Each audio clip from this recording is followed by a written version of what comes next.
Latin literature includes the essays, histories, poems, plays, and other writings written in the Latin language.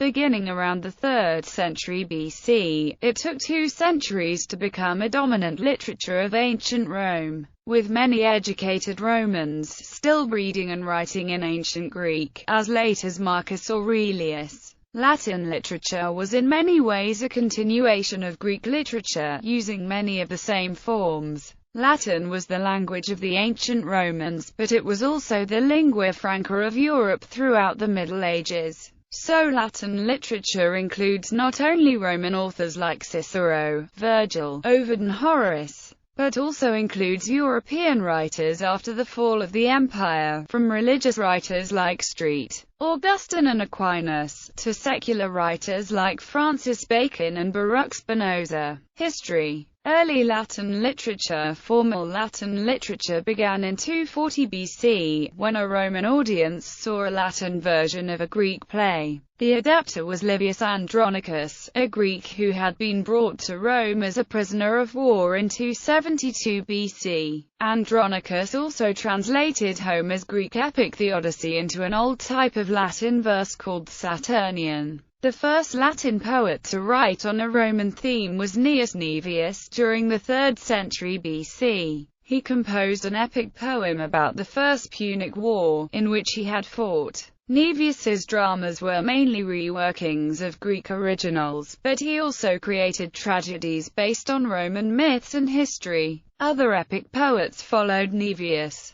Quintus Ennius wrote a historical epic, the Annals, describing Roman history from the founding of Rome to his own time. He adopted Greek dactylic hexameter, which became the standard verse form for Roman epics. He also became famous for his tragic dramas. In this field, his most distinguished successes were Marcus Pacuvius and Lucius Accius. These 3 writers rarely used episodes from Roman history. Instead, they wrote Latin versions of tragic themes that the Greeks had already handled. But even when they copied the Greeks, they did not translate slavishly. Only fragments of their plays have survived. We know more about early Latin comedy, because we have 20 complete plays by Plautus and 6 by Terence. These men modeled their comedies on Greek plays known as New Comedy, but they treated the plots and wording of the originals freely. Plautus scattered songs through his plays and increased the humor with puns and wisecracks, plus comic actions by the actors. Terence's plays were more polite in tone, dealing with domestic situations. His works provided the chief inspiration for French and English comedies of the 17th century AD, and even for modern American comedy. The prose of the period is best known through On Agriculture by Cato the Elder. Cato also wrote the first Latin history of Rome and of other Italian cities. He was the first Roman statesman to put his political speeches in writing as a means of influencing public opinion. Early Latin literature ended with Gaius Lucilius, who created a new kind of poetry in his 30 books of satires. He wrote in an easy, conversational tone about books, food, friends, and current events. The Golden Age. Traditionally, the height of Latin literature has been assigned to the period from 81 BC to AD 17. Although recent scholarship has questioned the assumptions that privileged the works of this period over both earlier and later works,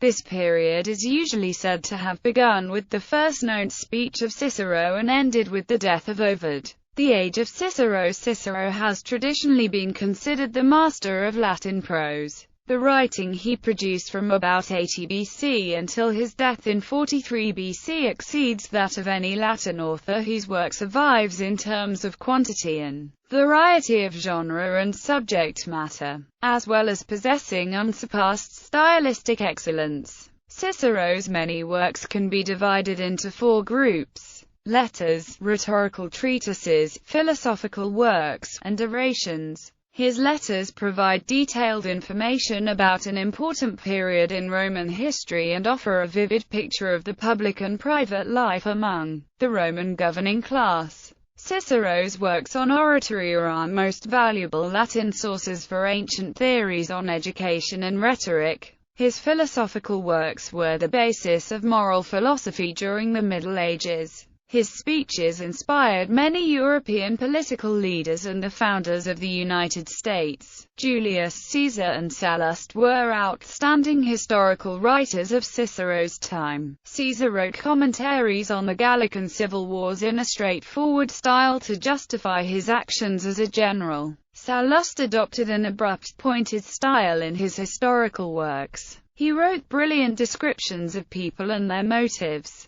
The birth of lyric poetry in Latin occurred during the same period. The short love lyrics of Catullus have never been surpassed in emotional intensity. Catullus also wrote masterful poems that attacked his enemies. In his longer poems, he suggested beautiful images in rich, delicate language. One of the most learned writers of the period was Marcus Terentius Varro, called the most learned of the Romans by Quintilian. He wrote about a remarkable variety of subjects, from religion to poetry, but only his writings on agriculture and the Latin language are extant in their complete form. The Augustan Age. The Emperor Augustus took a personal interest in the literary works produced during his years of power from 27 BC to AD 14. This period is sometimes called the Augustan Age of Latin literature. Virgil published his pastoral eclogues, the Georgics, and the Aeneid, an epic poem describing the events that led to the creation of Rome. Virgil told how the Trojan hero Aeneas became the ancestor of the Roman people. Virgil also provided divine justification for Roman rule over the world. Although Virgil died before he could put the finishing touches on his poem, it was soon recognized as the greatest work of Latin literature. Virgil's friend Horace wrote epidies, odes, satires, and epistles. The perfection of the odes in content, form, and style has charmed readers for hundreds of years. The satires and epistles discuss ethical and literary problems in an urbane, witty manner. Horace's Art of Poetry, probably published as a separate work, greatly influenced later poetic theories. It stated the basic rules of classical writing as the Romans understood and used them. After Virgil died, Horace was Rome's leading poet. The Latin elegy reached its highest development in the works of Tibullus, Propertius, and Ovid. Most of this poetry is concerned with love.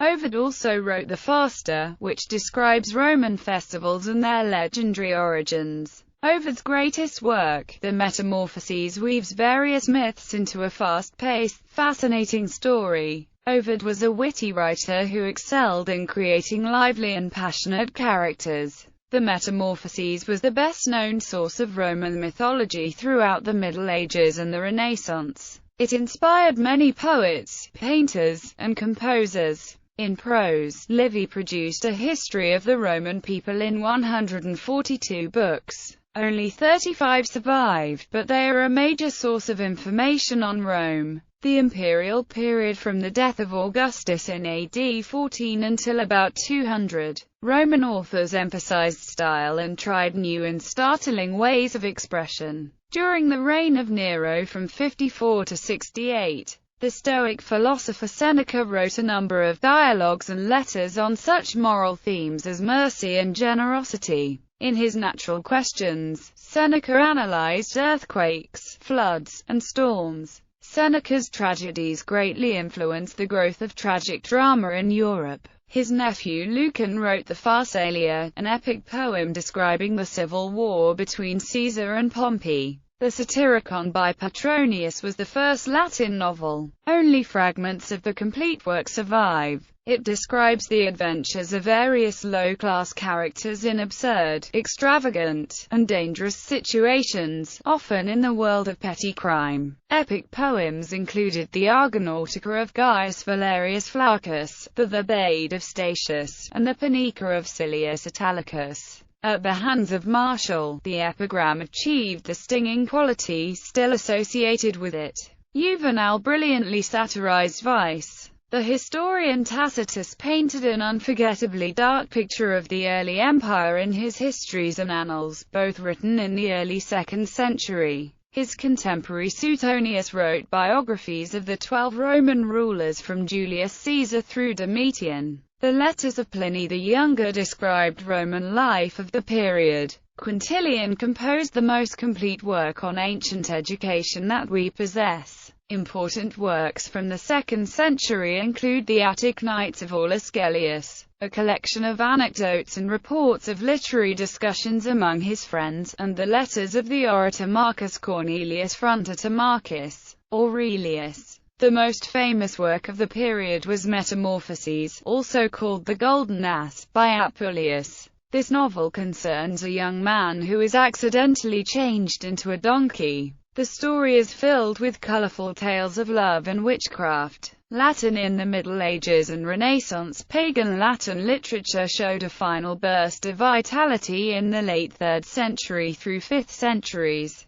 Ammianus Marcellinus in history, Quintus Aurelius Symmachus in oratory, and Ausonius and Rutilius Claudius Nammatianus in poetry all wrote with great talent. The Mosella by Ausonius demonstrated a modernism of feeling that indicates the end of classical literature as such. At the same time, other men laid the foundations of Christian Latin literature during the 4th century and 5th century. They included the Church Fathers Augustin of Hippo, Jerome, and Ambrose, and the first great Christian poet, Prudentius. During the Renaissance there was a return to the Latin of classical times, called for this reason Neo-Latin. This purified language continued to be used as the lingua franca among the learned throughout Europe, with the great works of Descartes, Francis Bacon, and Baruch Spinoza all being composed in Latin. Among the last important books written primarily in Latin prose were the works of Swedenborg, Linnaeus, Euler, and Gauss, and Latin remains a necessary skill for modern readers of great early modern works of linguistics, literature, and philosophy. Several of the leading English poets wrote in Latin as well as English. Milton's 1645 poems are one example, but there were also Thomas Campion, George Herbert and Milton's colleague Andrew Marvell. Some indeed wrote chiefly in Latin and were valued for the elegance and classicism of their style. Examples of these were Anthony Alsop and Vincent Bourne, who were noted for the ingenious way that they adapted their verse to describing details of life in the 18th century while never departing from the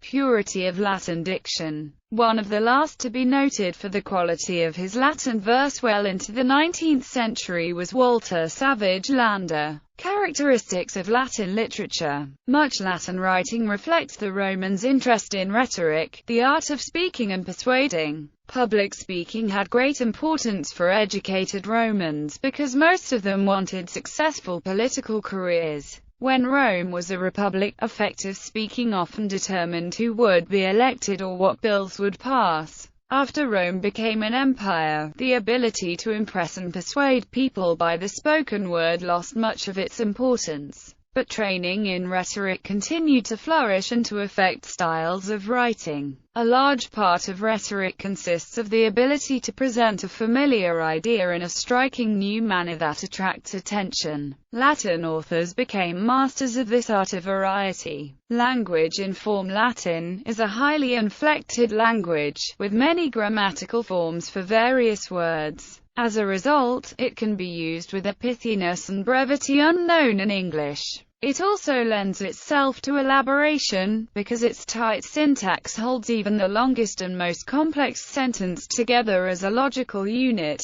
Latin can be used with striking conciseness, as in the works of Sallust and Tacitus, or it can have wide, sweeping phrases, as in the works of Livy and the speeches of Cicero. Latin lacks the rich poetic vocabulary that marks the Greek poetry. Some earlier Latin poets tried to make up for this deficiency by creating new compound words, as the Greeks had done. But Roman writers seldom invented words. Except in epic poetry, they tended to use a familiar vocabulary, giving it poetic value by imaginative combinations of words and by rich sound effects. Rome's leading poets had great technical skill in the choice and arrangement of language. They also had an intimate knowledge of the Greek poets, whose themes appear in almost all Roman literature. Latin moves with impressive dignity in the writings of Ovid, Cicero, or Virgil. It reflects the seriousness and sense of responsibility that characterized the ruling class of Rome during the great years of the Republic.